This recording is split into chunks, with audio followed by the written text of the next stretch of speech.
Of all the things that frighten your dog and freak out your feline, there is one more universally petrifying than all the rest. A visit to the veterinarian. He's shaking. He's kind of got his ears slicked back. Come here, Snowflake. Come Dr. Gretchen Zarl says between shots, surgeries, and other stuff, it's fairly common that dogs come in and are worried about what we're going to do, and why they're here. You can follow Terry back if you want to. The kind of stress that's damaging at the cellular level. We can see changes in their blood work. We can see, all kinds of things that in their blood pressure, not to mention the stress on the owner and the veterinarian when we're all struggling. It's okay. But she says Bartle's Pet Hospital in Brecksville is part of a nationwide movement that's the cat's meow. It's called Fear-Free Veterinary Medicine, which involves all kinds of things, like happy, stress-free visits where all they do is come and get treats and petted. Replacing muzzles and restraints with warm, comfy blankets and soothing mood music. His teeth look great. There's no sign of any tartar or gingivitis, and that's wonderful. You play certain music and it helps them relax. Come on, Snowflake. Some classical, but also reggae.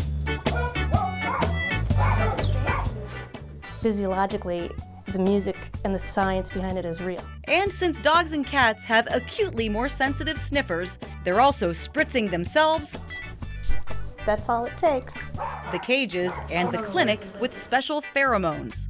When a cat rubs up against you, they're actually putting a cheek pheromone on you, and it makes them feel relaxed and happy to do that. And there's a pheromone called dog appeasing pheromone, and that gives the dogs a sense of comfort.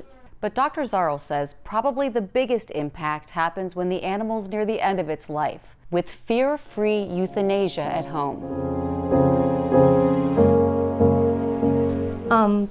You're losing a family member, so it's nice to present that as an option and not have those last moments be alone and frightened.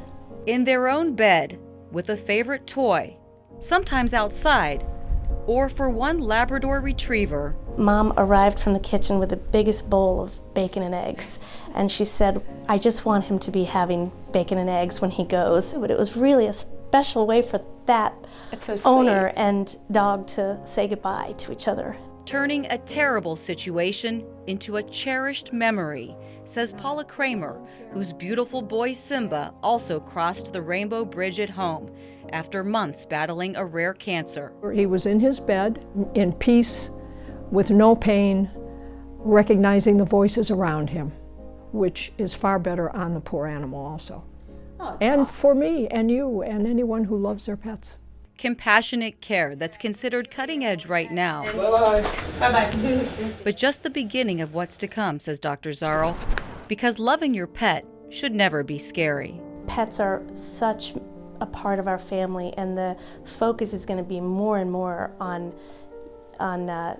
giving to them what we may want for ourselves. That's almost the most critical and sensitive thing that we can do. Suzanne, Stratford, Fox 8 News.